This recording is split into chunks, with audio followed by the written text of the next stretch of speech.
Good afternoon dear students.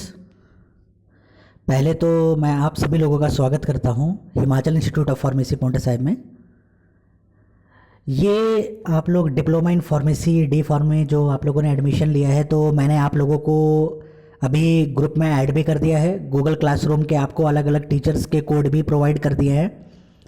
आप लोगों को मैंने जो आपके रिस्पेक्टिव टीचर्स हैं उन लोगों का नाम भी मेंशन कर दिया है। अगर आपको इंडिविजुअली किसी भी सब्जेक्ट के रिगार्डिंग कोई भी क्वेरी हो कभी भी, तो आप वर्किंग डेज में 9 बजे से 3:30 बजे तक आप लोग कभी भी उनसे कांटेक्ट कर सकते हैं अगर आपको कोई भी क्वेरी हो तो। मेरा नाम नरेंद्र सिंह है। मैं आप लोगों को फार्मास्यूटिक्स पढ़ाऊंगा। ये जो इंट्रोडक्टरी पार्ट है, फार्मास्यूटिक्स फर्स्ट कहते हैं इसे। आपके सिलेबस को मैंने स्क्रीन पे लेके आया है, आप एक बार देख सकते हैं। यह है फार्मास्यूटिक्स फर्स्ट जो आपके कोर्स में है। तो मैं आपको आज का जो लेक्चर दे रहा हूँ वो 2 पार्ट में दूंगा, एक पार्ट 1 पार्ट 2। पार्ट 1 में मैं आपके साथ आपका पूरा 1 साल का सिलेबस है उसको डिस्कस करूंगा, और जो नेक्स्ट पार्ट है उसमें मैं एक पर्टिकुलर टॉपिक पकड़ के आपको यूनिट को आपको धीरे धीरे उसको पावर पॉइंट के थ्रू या अलग अलग सोर्सेज से आपको एक्सप्लेन करता रहूँगा।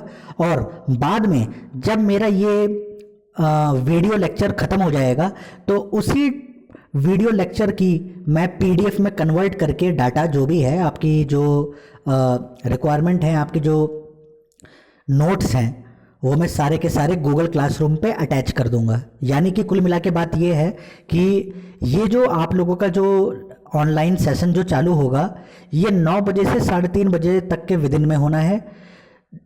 आपको टाइम टेबल शेयर कर दिया गया है।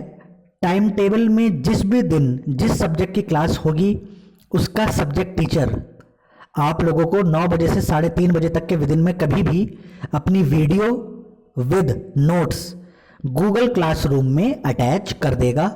आप लोग कभी भी उसको वीडियो को देख सकते हैं, लेक्चर को देख सकते हैं, समझ सकते हैं। जो उनकी नोट्स है, मेरी आपसे यही गुजारिश होगी कि आप लोग को जो भी टीचर नोट्स देता जाए उनको आप नोट करते रहें कॉपी में। अगर कोई भी क्वेरी आपको लगती है, आपको कुछ भी समझ में नहीं आ रहा है या कुछ भी आपको ऐसा लग रहा है कि जो आपकी समझ से विपरीत है, तो आप लोग बिल्कुल फ्री हैं। आप लोग वर्किंग डेज में कभी भी अपने सब्जेक्ट टीचर से उन क्वेश्चंस को, उन क्वेरी को सॉल्व कर सकते हैं। तो ज़्यादा देरी ना लेके मैं अपना इंट्रोडक्शन स्टार्ट करता हूँ। आप लोगों को ये जो फार्मास्यूटिक्स फर्स्ट है ये आप लोगों का एक कोर सब्जेक्ट में आता है, एक मेन सब्जेक्ट में आता है ये, ठीक है ना। वैसे तो सारे सब्जेक्ट ही मेन है, बट फार्मास्यूटिक्स क्या है कि इसमें आप लोगों को दवाई बनाना होती क्या है, आई कहाँ से, कितने कितने तरीके की ब्रांच है फार्मेसी में, फार्मेसी करने के बाद क्या स्कोप है, हम कहाँ तक कर सकते हैं, ठीक है ना। और इसके अलावा और भी सही जो और ब्रांच जो इस फार्मास्यूटिक्स से लिंक होंगी, इनके बारे में हम पढ़ते चलेंगे और मैं आपको धीरे धीरे सब कुछ बताता चलूँगा। तो आप जरा अपने इस सिलेबस को देखिए। ये जो आपका सिलेबस है ये डिप्लोमा इन फार्मेसी का सिलेबस है जो pharmacy council of India PCI ने अप्रूव्ड किया है। इसको इन्होंने लगभग जो पहली जो देख रहे हैं कि 1 2 3 4 5 6 करके ऐसे 14 यूनिट्स तो ये हैं। इसके अलावा 15 और 16, यानी कि हमको इस पूरे साल में 16 यूनिट, ये 16 टॉपिक को कवर करना है। इसके अलावा अगर आप नीचे देख पा रहे हैं तो प्रैक्टिकल्स लिखा हुआ है।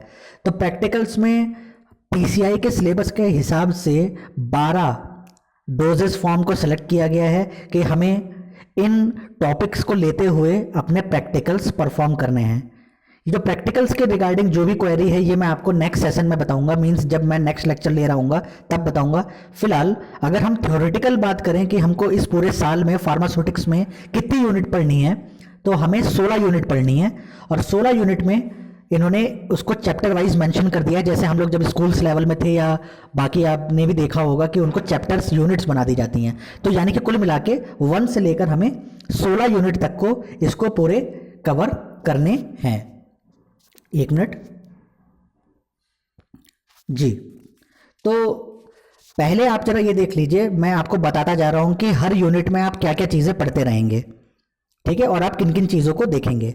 तो जैसे आप पहली यूनिट देखिए, लिखा हुआ है introduction of different doses forms. Classification with examples, there relative applications, familiar, ठीक है, ड्रग डिलीवरी सिस्टम।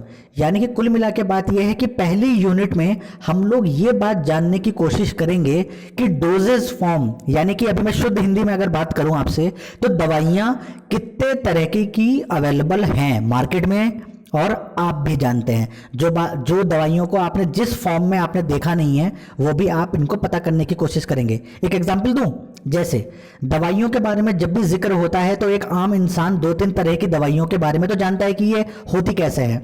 जैसे टैबलेट, किसी भी, अभी इस बारे में बात नहीं कर रहे हैं कि वो किस केमिकल की या किस चीज की टैबलेट है, लेकिन टैबलेट नाम से समझ में आ रहा है दवाई है।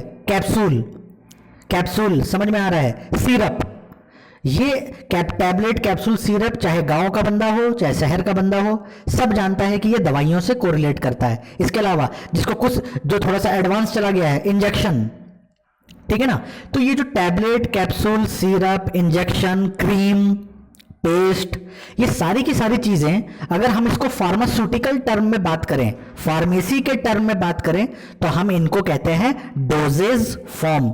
यानी कि किसी भी केमिकल को आप किस फॉर्म में कन्वर्ट करके आप बना सकते हैं, और ऑटोमेटिकली काम क्या करना है कि जो पेशेंट है, जो मरीज है, वो उसको बेहतर तरीके से और आसानी से ले सके, उसको उस दवाई का फायदा मिल जाए, तो उस वर्ड को हम कहते हैं डोजेस फॉर्म।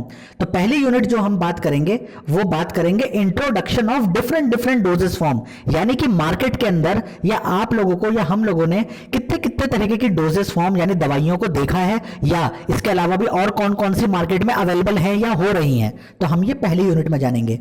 फिर उनको क्लासिफाई करेंगे कि ये उसके अंदर कि इसके अंदर क्या होता है, इसके अंदर क्या होता है, इसके अंदर। उसके बाद हम उनके एग्जाम्पल के बारे में बात करेंगे, उनके अलग अलग यूजेस के बारे में बात करेंगे। जैसे टैबलेट का क्या यूज होता है, क्यों टैबलेट ली जाती है, क्यों ना लें टैबलेट को, डिसएडवांटेज के बारे में भी बात करेंगे। उसके बाद अगर टैबलेट नहीं तो कैप्सूल क्यों लिया जा रहा है, कैप्सूल के एडवांटेज के बारे में बात करेंगे, उसके डिसएडवांटेज के बारे में बात करेंगे, फिर सिरप के बारे में बात करेंगे, फिर पेस्ट के बारे में बात करेंगे, ऑइंटमेंट, जेल, इंजेक्शन। तो मतलब डिफरेंट डोजेस फॉर्म जो मार्केट में अवेलेबल हैं या जो बन रहे हैं या जो आप और हम जैसे लोग बना रहे हैं मिलके, हम उनके बारे में बात करेंगे। इसके बाद सेकंड यूनिट देखिए आप, सेकंड यूनिट है introduction of pharmacopoeia with special reference to India, यानी फार्माकोपिया। एक्चुअली में ये फार्माकोपिया क्या है, इस वर्ड को अब आप लोग याद कर लीजिए। ये फार्माकोपिया जो है, जब तक आप इस फार्मेसी ब्रांच से जुड़े रहेंगे जिंदगी भर तक, आपको ये वर्ड कहीं ना कहीं टकरा जाएगा, फार्माकोपिया। एक्चुअली में अभी जब हम इस चैप्टर को डीपली पढ़ेंगे तब हम इसके अच्छाइयाँ बुराइयाँ, कहाँ से आया, क्या है एक्चुअली में ये क्या है, इसके बारे में बात करेंगे। बट अभी क्योंकि सिलेबस डिस्कस कर रहे हैं तो मैं इसको आपको एक रफ आइडिया में बता देता हूँ। ये एक तरीके की किताब है, ये एक बुक है, किताब है ये, और एक स्टैंडर्ड किताब है। बिना इस किताब को फॉलो किए हुए भारत के अंदर कम से कम और दुनिया में हम दवाइयाँ नहीं बना सकते। जैसे गूगल पे आपको किसी भी चीज़ की जब रिसर्च करनी होती है, जब आपको किसी क्वेरी करनी होती है, तो आप एक विकिपीडिया का सहारा लेते हैं ना, हर किसी बंदे ने लिया होगा विकिपीडिया। तो उसी तरीके से ये फार्माकोपिया क्या है, ये एक तरीके की इंसाइक्लोपीडिया है, यानी सारी इंफॉर्मेशन इसमें दवाइयों के बारे में कि दवाई कहाँ से आई, उसका केमिकल नेम क्या है, किस चीज़ से रिएक्ट करती है, दिखने में कैसी होती है, डोज क्या है, बनाएंगे किस किस चीज़ में, है ना। तो मतलब ओवरऑल जो इंफॉर्मेशन होती है वो फार्माकोपिया में होती है। ये एक किताब है, फिर से बोल रहा हूँ, ये एक तरीके का स्टैंडर्ड किताब है, ठीक है ना। हमारे यहाँ पे कॉलेज में लाइब्रेरी में भी अवेलेबल है, और कोई भी छोटी से या कोई भी बड़ी कंपनी जो भी किसी भी शहर में लगी होगी, जो दवाइयों से लिंक हो रही होगी, जहाँ पे दवाइयाँ बन रही होंगी, उनको ये फार्माकोपिया रखनी ही रखनी है। हर देश की अपनी अलग अलग फार्माकोपिया होती है। अब क्योंकि हम इंडिया में हैं तो हमारी जो फार्माकोपिया कहलाती है वो कहलाती है इंडियन फार्माकोपिया। तो सेकंड चैप्टर जो है, इसमें हम इन्हीं बातों के बारे में कि ये फार्माकोपिया क्या है, इसके कितने एडिशन हैं, इसके अंदर क्या क्या होता है, क्या फ़ायदा है इसके होने से, क्या नहीं फ़ायदा है इसके ना होने से, तो हम इन सब चीज़ों के बारे में बात करेंगे। इसके बाद हम बात करेंगे थर्ड यूनिट में मेट्रोलॉजी। तो मेट्रोलॉजी में अगर आप इसको थोड़ा सा देखें तो इसमें लिखा हुआ है systems of weight and measures, calculation including conversion from one to another system, percentage calculation and adjustment of product, use of alligation method, calculations, isotonic solutions. तो कुल मिला के बात यह है कि ये जो तीसरी यूनिट है इसमें हम कैलकुलेशंस, वेट मेजर्स के बारे में जिक्र करेंगे, ग्राम, मिलीग्राम, ठीक है ना, लीटर, मिलीलीटर, किलो, ग्राम, इस तरह की जो चीज़ आपने यूनिट्स पढ़ रखी हैं, इसके अलावा इन यूनिट्स को तो लेंगे ही लेंगे जो आप लोगों ने ऑलरेडी पढ़ रखी है, जिनके बारे में आप जानते हैं, टन, मेट्रिक टन, मतलब कुल मिला के जो भी चीज़ आप जानते हैं उनको, उसके अलावा भी जो और यूनिट, जो एसआई यूनिट है, स्टैंडर्ड यूनिट, जो वेट के लिए या किसी भी चीज़ को नापने के लिए, और खासकर हम क्यों, हम तो फार्मेसी के हैं तो हम तो दवाइयों के बारे में बात करेंगे, दवाइयों को तोलने में, उनके वेट को करने में, उनका जो केमिकल है उनको वेट करने में जो जो यूनिट अप्लाई की जाती हैं, उनके क्या क्या फॉर्मूले होते हैं, कैसे किसी बड़ी यूनिट को किसी छोटी यूनिट में, या एक यूनिट को दूसरी यूनिट से कन्वर्ट किया जाए, हम इसके बारे में बात करेंगे, ठीक है ना।